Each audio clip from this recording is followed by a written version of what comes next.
como e cando decidiu ser actor e como foi o comezo da súa carreira? Bueno, eu en principio non fun actor vocacional.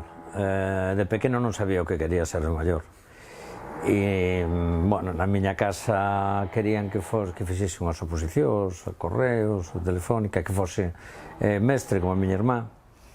E estudiei nun colexio privado e cando cheguei ao instituto, daqui, en Teis, en Vigo, pois atopei a liberdade. E cunha profesora de francés, un 17 de maio, fixemos unha versión dos Vellos non deben de namorarse. E a miña sorpresa foi que me atopei moi ben, comunicaba moi ben coa xente, porque eu son moi cocón, e, vamos, para min que nunca, estas cousas que te atopas, que nunca pensei que nun escenario me fose a desenvolver ben. E entón empecé con teatro aficionado e aquí no barrio pasei a un club juvenil que teñamos tamén grupo de teatro e xa fomos fundando Artello, a primeira compañía así profesional que tiñamos, pero non tiña esa vocación de decir eu de pequeno xa se me veía que quería ser actor. Non, supoño que é igual que un músico, o mellor hai xente que o ten claro, pero me atopei con elo, moi novo, empecé pois 19 anos e 59 aquí estou, 40 anos. Aparte de ser un clásico das series da TVG como Pratos Combinados, traballou e traballa tamén con frecuencia en teatro e en cine. Cal destes medios prefire e por qué? Bueno, a ver, a min cando me entrevistaban fai moitos anos, eu empecé en teatro e para un actor o teatro é fundamental e entón eu me definía como un actor fundamentalmente de teatro que facía, que logo me pasaba ao audiovisual, etc. Hoxe en día me encantan os tres medios e penso que son un home de proxectos. Eu creo que un actor co que soña é con manexar as tres linguaxes: teatro, cine e televisión. O teatro dá pulsión co público en directo, unha viaxe psicolóxica onde ti controlas, expós ao público, faz unha personaxe en directo. A televisión dá moitísimo oficio porque recibes os guións casi dun día para outro, onde tes que ter unha solvencia tremenda para resolver no momento, e o cine te dá esa posibilidad de casi ser un traballo de reloxeiro, que cortas, empezas polo medio, faz outro tipo de construcción, pero esas tres linguaxes, os actores, se as controlamos, eu penso que de aí é de onde aprendemos. Tamén é certo que hai xente que fai audiovisual e nunca fixo teatro, e mellor non o vai facer na vida, pero eu como vivín as tres experiencias non quitaría ninguna das tres, e sempre que podo intento combinalas.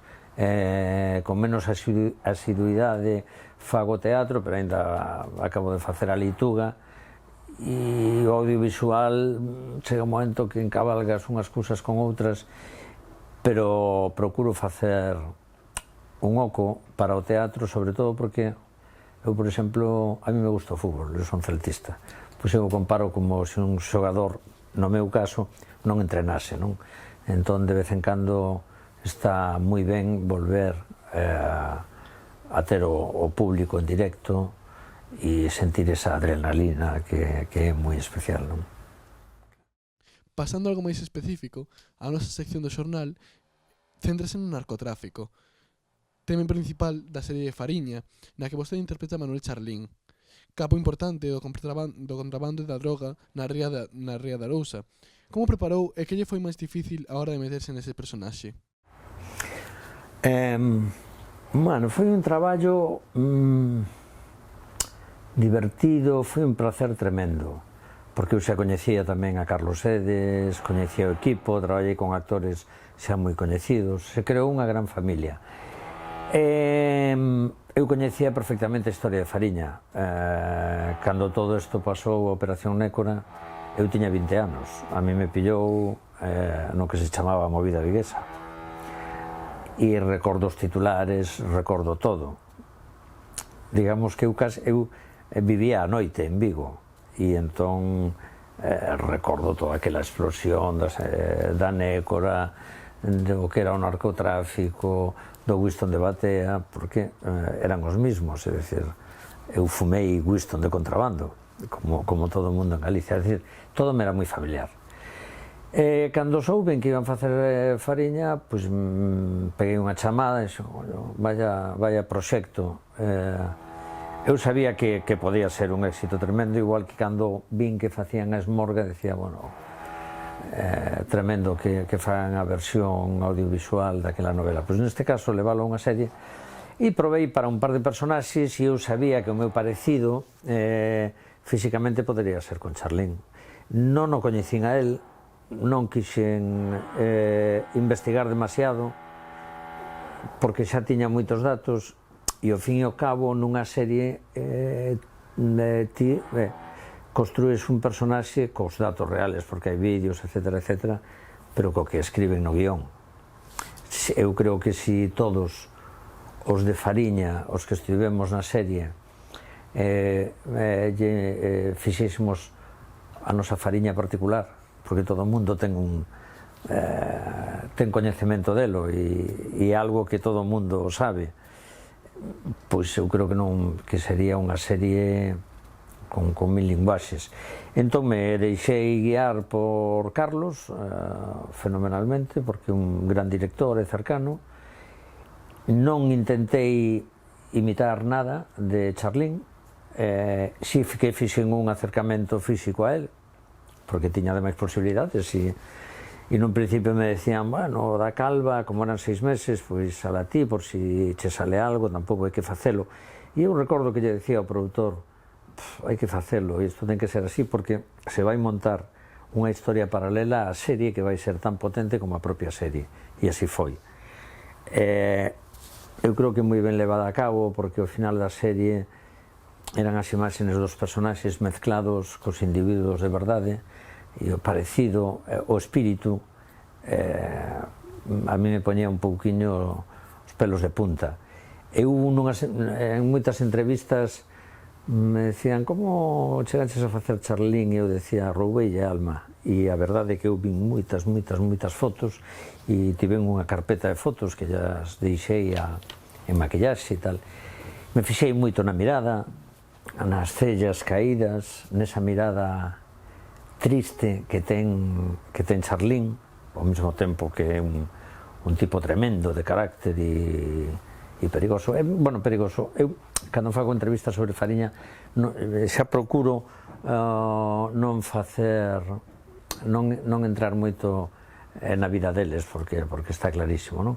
Pero si nos seus rasgos, e entón por aí o tiramos, e por aí me fui metendo na personaxe. Xa me pasou outra vez, e me preguntaban, como conseguiche si ese parecido? Cando eu fixen o Códice, que facía, eu interpretaba o Deán, Miguel de Lira, o letrecista, e ao final se consigue un parecido, pero nunca me ofreceran incluso algunha entrevista con ele, nunca quixen, porque me influiría, e para qué? Sin embargo, eu creo que somos, cando son personaxes que están aquí, que están vivos, que tes datos, etc., eu creo que para un actor é como un retrato robot, é dicir, como se a ti te din, se busca fulano de tal, mire non sei que, calva, tal, a súa mirada, conduce un CX cun espello de segunda man, te faz un pouco a idea interna que ten ese personaxe. Pero, repito, experimentei, fixemos ensaios, pero me sentín moi cómodo, e nunca intentei facer o Charlín a dibuixalo, sino intentar traer a un Charlín hacia a miña persoa, e desa mezcla entre Morris como actor e o obxectivo, que é plasmar a imaxe dese personaxe, desa mezcla sai o Charlín. Vostede de Vigo, en esta cidade, bastante golpeada pola droga, como boa parte da costa galega, leva vivindo boa parte da súa vida. De que maneira foi esa experiencia importante para meterse no papel de Charlín? Como era Vigo a finais dos 70 e dos 80? Bueno, eu vivín en Vigo toda a miña vida, sigo vivindo. O tema, eu creo que o tema da droga, do narcotráfico, da cocaína, de todo, non ten que ver que eu o vivise ou que vivise en Vigo. Si ten que ver que eu teño 59 anos e teño toda unha vida. Entón na vida vin toda esa historia. Entón eu podería contar pois amigos que caeron, o consumo que se facía en Vigo, o consumo que moita xente pode seguir facendo, pero non ten, se eu tivese 30 anos, o vería dunha forma. Pasa que eu o vexo xa con casi 60 anos. E entón, o estar un pouco de volta de toda esta historia, eso te permite darlle unha profundidade a toda esa historia. Porque eu, por exemplo, eu non entro na análisis, por así decirlo, do que significa a droga, que sí que podo entrar, pero creo que é un problema de Estado. Entón eu son un simple observador e, repito, eu creo que ten máis que ver que teño unha idade e que vin moitas cousas a que en concreto eu estivese nese foco, non? Pero, bueno, é indudable que se non vivise aquí, non fose galego, non coñecese a forma de actuar deles e non vivise esa sociedade dos 80 que eu vivín, non podería retratalo. Aínda que Charlín non atacou contra serio o libro Fariña, xente como Ubiña ou Bea Gondar si que o fixeron, chegando ao secuestro da obra de Nacho Carretero. Que pensas destas polémicas e como afectaron a serie? Bueno, Ouviña creo que é un personaxe moi parecido ao que interpretaba Carlos Blanco, non? Que lle encanta estar na noticia e son un pouco feirantes todos eles. Quizáis Xito sexa o que menos, non? Pero a eles lles encanta, lles encantan os titulares, a Ouviña lle encanta todo isto. O problema de Bea Gondar e de toda esta historia é que eles mesmos provocaron que a serie saíse con máis forza, non? O ter todas esas denuncias. Eu sei que esas denuncias viñan xa de anos atrás, pero como é a xustiza, hasta que unha xuiz, me parece que foi, admitiu a trámite, non se tomaron, pero vamos, a serie non lle viu nada mal, e máis, a min me decía moita xente, pero isto é o produtor que o ten todo aí calculado, pero decía, no, isto é certo. Sí, eu creo que vamos, que beneficiaron un pouco a propia serie, que saíse con máis forza, non? E despois hai algúns personaxes deles que eu creo que lles encanta que se fixese unha serie sobre toda esta historia. Quizáis a Charlín o que menos, non? Pero, bueno. Sendo como era Manuel Charlín un personaxe moi coñecido, de que feito isto te axudou para crear o seu personaxe? Bueno, eu creo que me axudaría calquera personaxe que estivese vivo. É dicir, a min me dis de interpretar a fulano de tal que incidiu na sociedade, que ten unha exposición pública, e eu me vou aos documentos e sacaría as miñas conclusións, sacaría un pouquiño de vida para intentar metelo no meu personaxe. Charlín, efectivamente, os tres, bueno, por exemplo, Ouviña, Charlín, propio Xito, dan un estereotipo, porque son personas que se fixeron personaxes. Entón, o millor, eu non recordo moi ben a personalidade del nos anos 80, pero hoxe en día son personaxes que se fixeron a si mesmos. Si ves eu me imaginaba a súa historia familiar, e despois se o contrastas e ves como se comportaban no xuízo, pois tes moito material para traballar, non? Aí a historia é intentar facer non un malo, sino intentar facer un Charlín. O bonito que tiña esta serie, eu creo que o máis chulo que ten, é que esta serie se vai a 10 anos antes da Operación Nécora, e entón conta a historia destos contrabandistas de tabaco que se convirten en narcotraficantes. E entón, nese sentido, aproximan ao espectador a unha historia real que é máis atractiva, porque ves un pouco máis o ser humano de onde sale, que eran furtivos, que... Eu creo que esa é a gran historia, o sea, xa que non é tanto facer un narcotraficante de película, e eu creo que foi o gran éxito da serie, que se separa dun diseño americano, dunha italiana. Un día lle preguntaban a Sedes que diferencia hai con Narcos, e Sedes decía, bueno, pois para empezar, ali van armados e aquí son en partidas de dominó. Esa é a historia. Eu tive familiares en Ourense, coñezo a historia dos bares, ese tipo de comportamento, e este non deixa de ser un comportamento autoritario, charlín, que todos tivemos nos 80-90 algún familiar autoritario, derivando hacia toda esta etapa, hacia toda esa vida de narcotráfico, de poderío, de odio ás mulleres, todo o que el ten, non? De patriarcado tremendo, de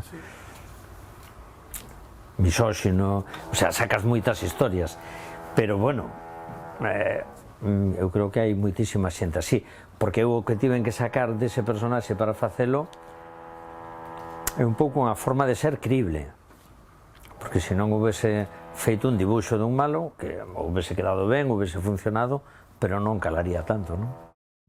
O carácter precisamente do seu personaxe é moi duro e non cambia moito durante a serie.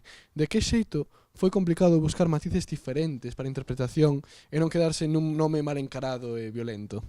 Bueno, porque ten distintos momentos, é dicir, ten momentos da familia onde é autoritario, pero ao mesmo tempo mostra certa protección hacia os seus fillos, misoxinia hacia a filla. Despois é un home con pouco sentido do humor, un pouco máis cutre de todos eles, era un home o que vacilaban nas partidas, que a él lle sentaba mal, unha persona con menos encaixe do que podería ter un Terito, un Ouviña, que é máis bocazas, máis de cara á galería.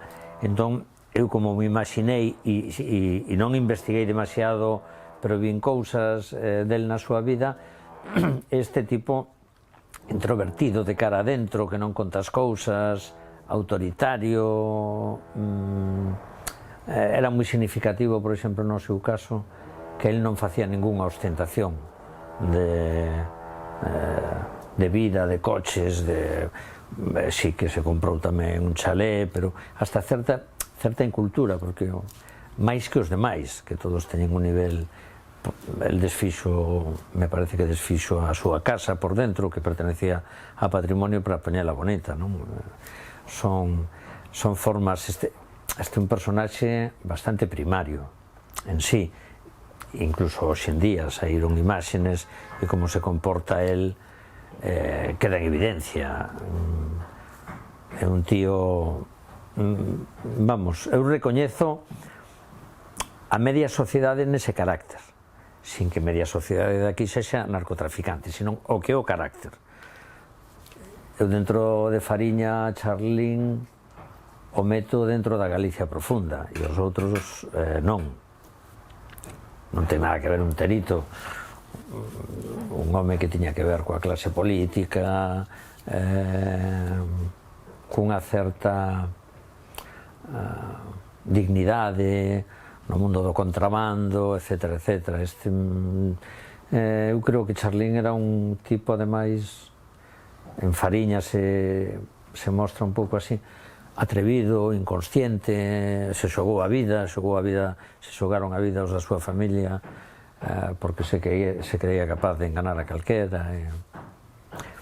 Son moitos datos.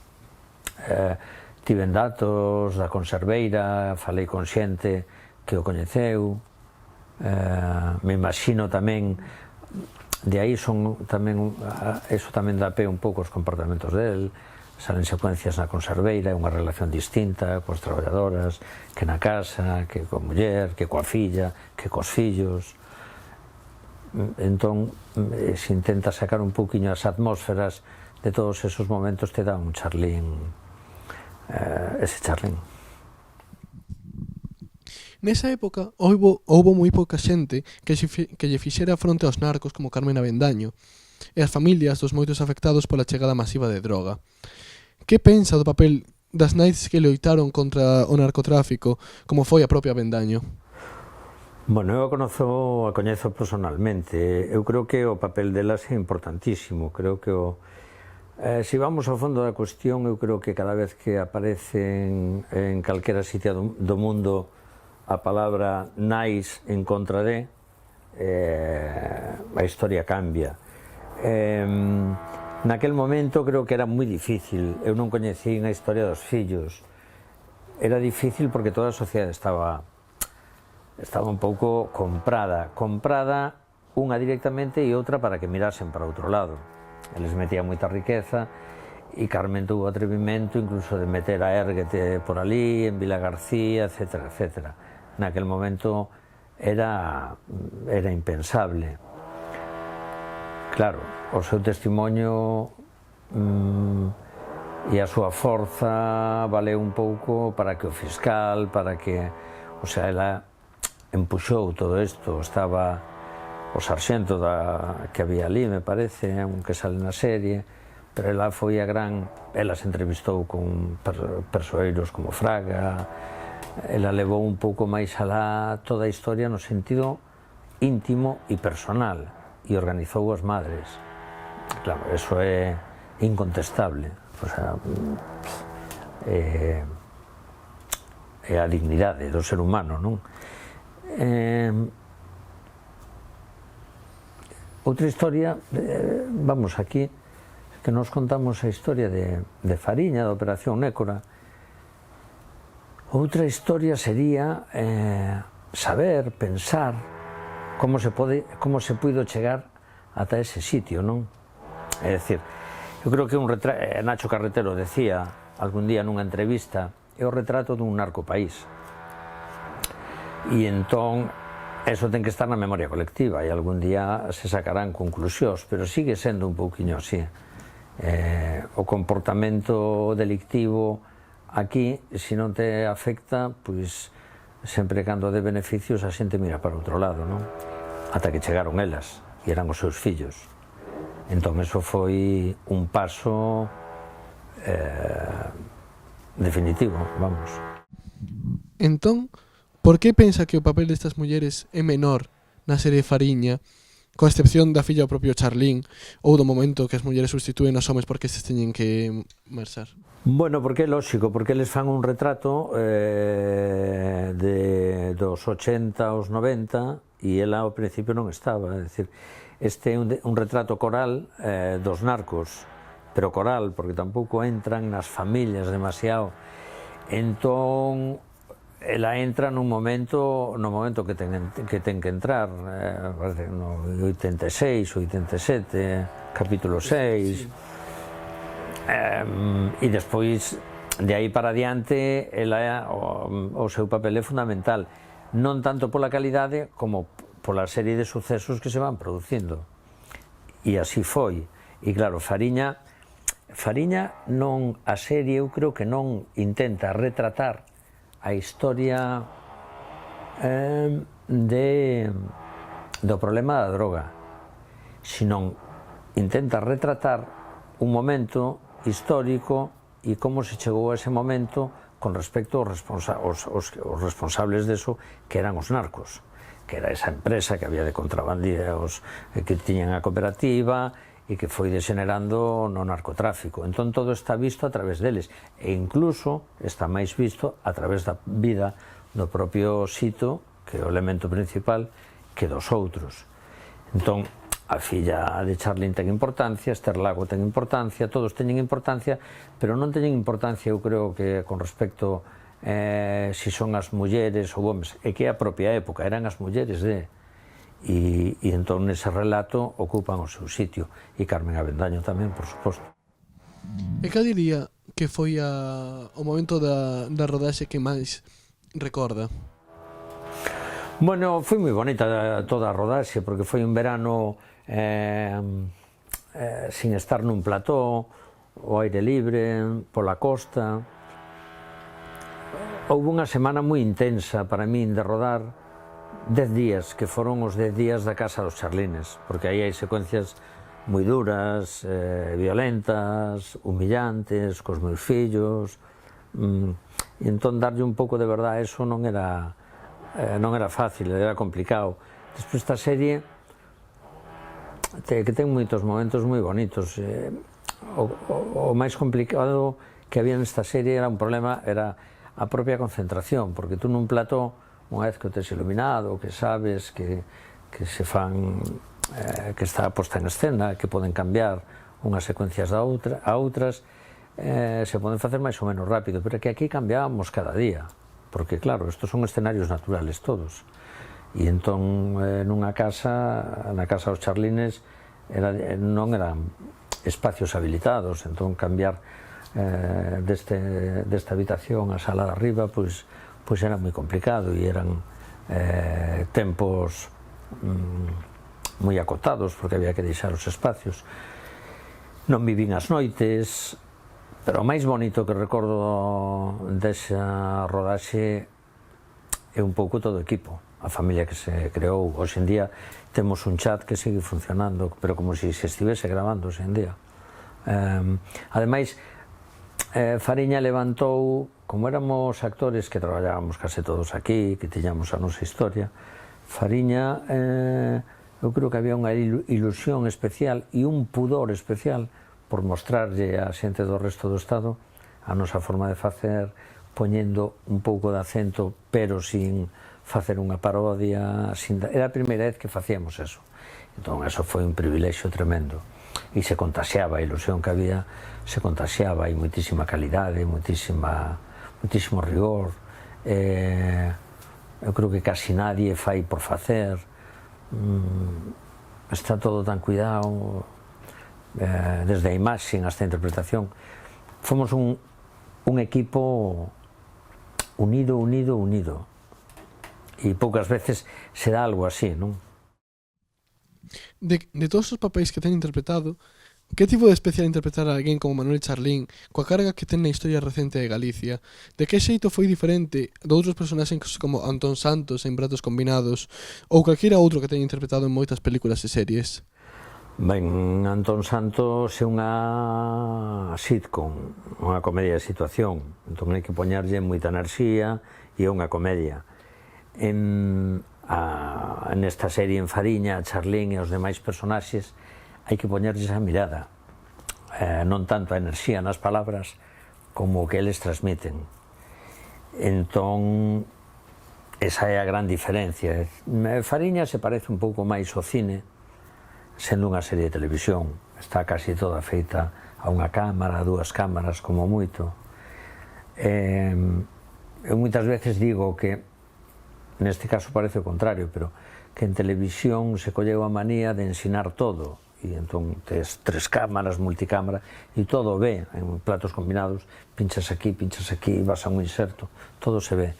En Fariña se conta, e se conta unha historia que ocupa 10 anos, e nesa historia son fundamentales as miradas, o tempo de cada personaxe. En unha comedia de situación ti falas e outro vai ao pé e hai que montar ritmo, etcétera. Aquí é distinto. Aquí vas desde o jaleo nunha partida de dominó hasta unha casa onde o silencio se corta con coitelo a hora de comer. E iso é o que está retratado na serie. A mí me parecen máis que 10 capítulos, casi 10 películas. De que maneira pensa que a sociedade e a xente das comarcas costeiras galegas foron os perxudicados e os narcotraficantes os que saíron beneficiados de toda esta situación? Ben, eso creo que é evidente, non? Por todo o que se demostrou e por como é, non?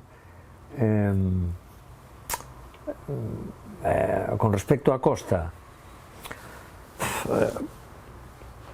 pois sí, a máis castigada, non te sabería dicir por qué, pero nos povos, supoño que tamén tiña que ver coa xente que estaba moita xuventude embarcada, que chegaba a Porto con moitos cartos e que os consumos con esas ganas de estar na terra e correrte unhas juergas tremendas, non sabería explicar por qué, pero a incidencia na costa é moito maior, e evidentemente porque as descargas son na costa, non? E está máis cerca todo, e a zona cero eu non podo evitalo, teño que dicilo, eu tiña 20 anos e sei o que eran compañeiros e situacións de ir á zona cero a buscar juerga e historias. Non che sabería decir máis. Tamén sei, e isto non o sabería explicar, por que está tan clara a historia da cocaína, do paso do tabaco, porque eso está demostrado, etcétera, etcétera,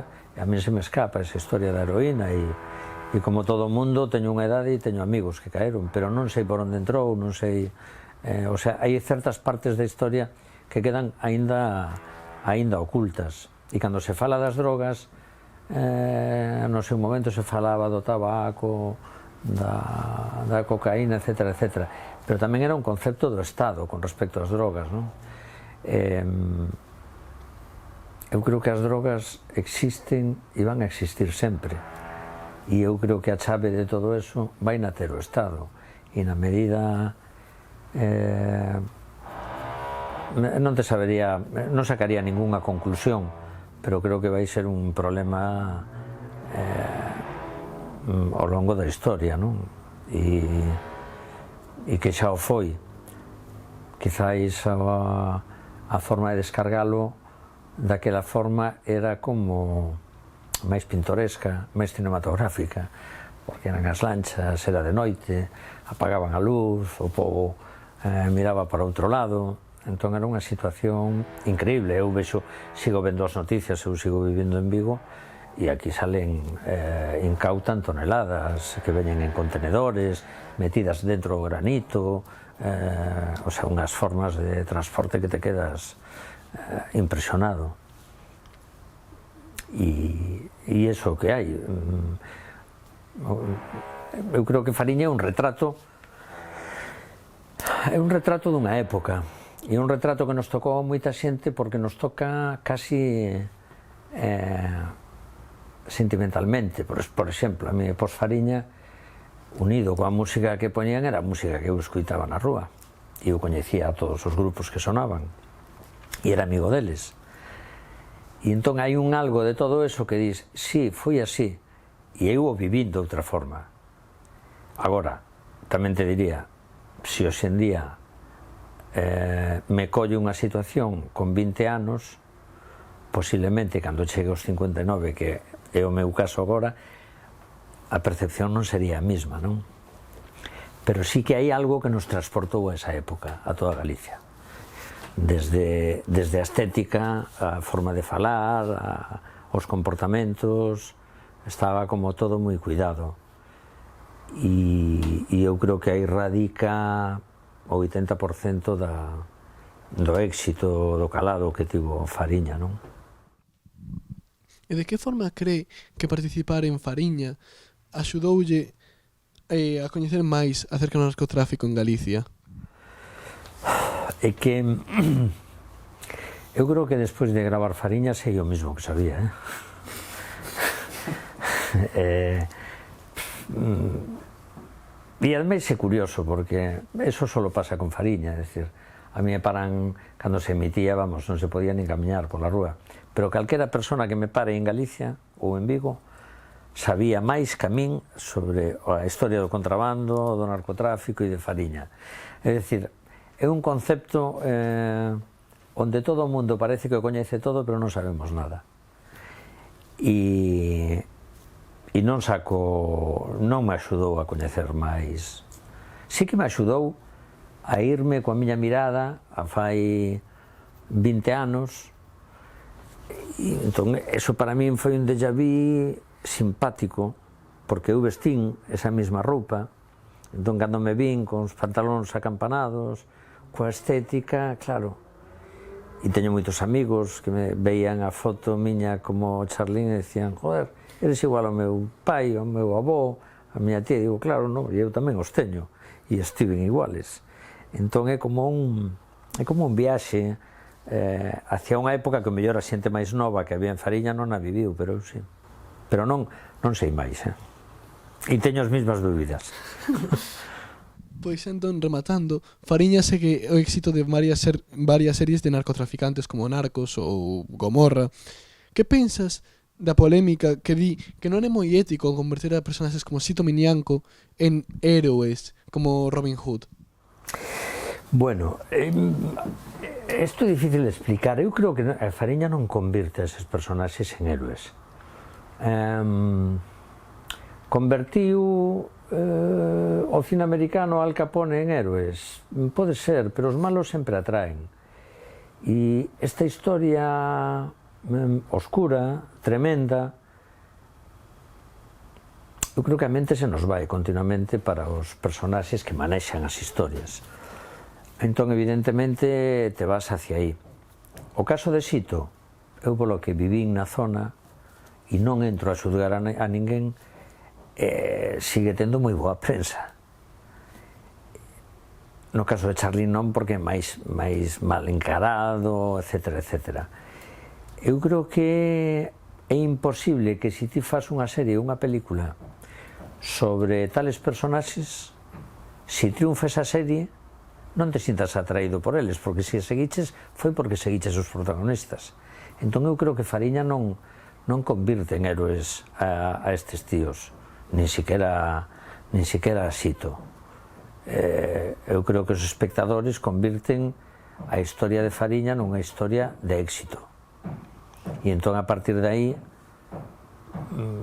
pois, existe esa confusión. Estamos transformándonos esta historia ou non? Eu non fixen un Charlín bo. Hai un momento no que o meu fillo está no hospital, lle digo outro, como dixaches o teu irmán, te dixen que isto que nin tocala, que case lle caen as lágrimas. Pero un tipo sin sentimentos, era un tipo con bastante odio, con Ouviña non lle vin un corazón especial.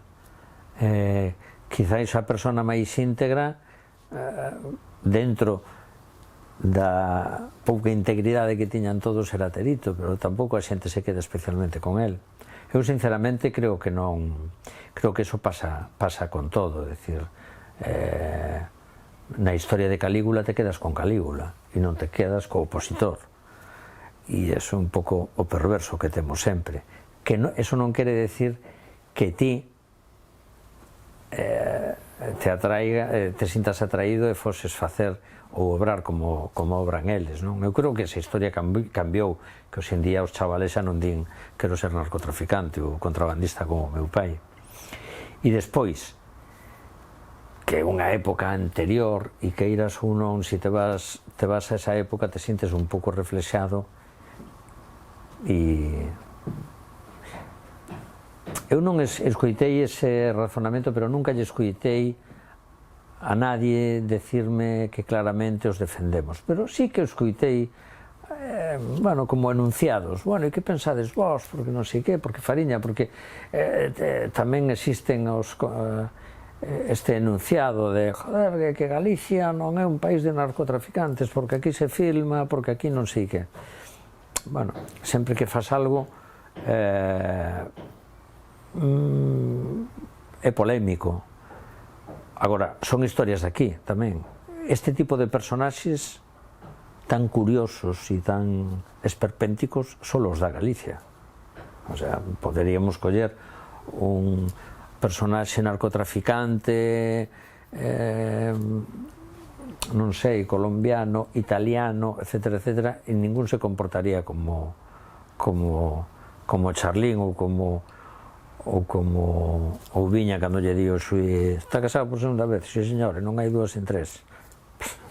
Solamente nós podemos facer esas cousas, e na medida que sacamos esa forma de ser nos entra un certo orgullo porque no fondo tamén queremos os nosos paisanos E entón non é que os defendamos a eles, sino que nos vemos reflexados na súa forma de ser, e te parece simpático que un charlín o xuiz lle diga, bueno, pero ten usted todas estas propiedades, e el lle diga, sí, señor juez, pero piense usted, tengo esas fincas, pero que en Galicia a 20 metros ya le llamamos finca, cuando le están sacando.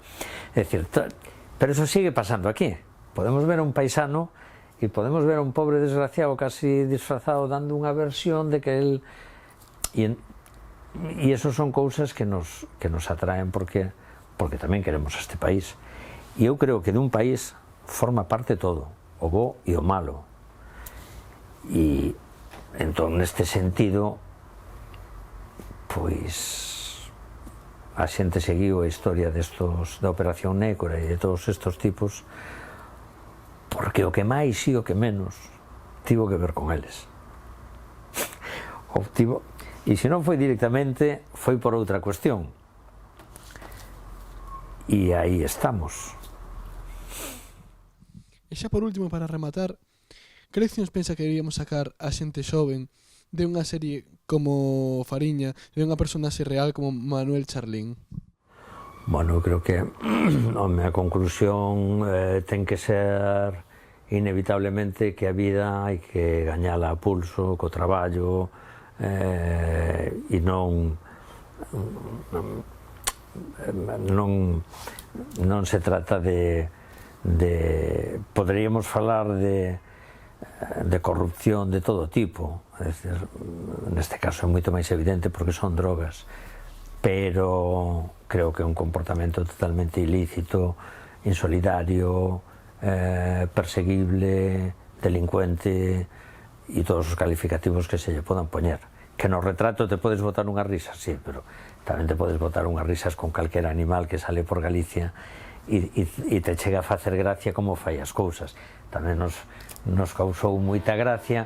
Eu me acordo porque ti me preguntas por isto e digo, joder, pois non é tan distinto a historia do Deán e do electricista cando foi o Códice, e realmente de aí puderon sacar unha comedia, unha traxedia ou un drama. Se podían sacar as tres cousas, ou dibuixos animados, porque historias tal como as facemos non sei que son increíbles. Entón eu creo que todo está aí agora.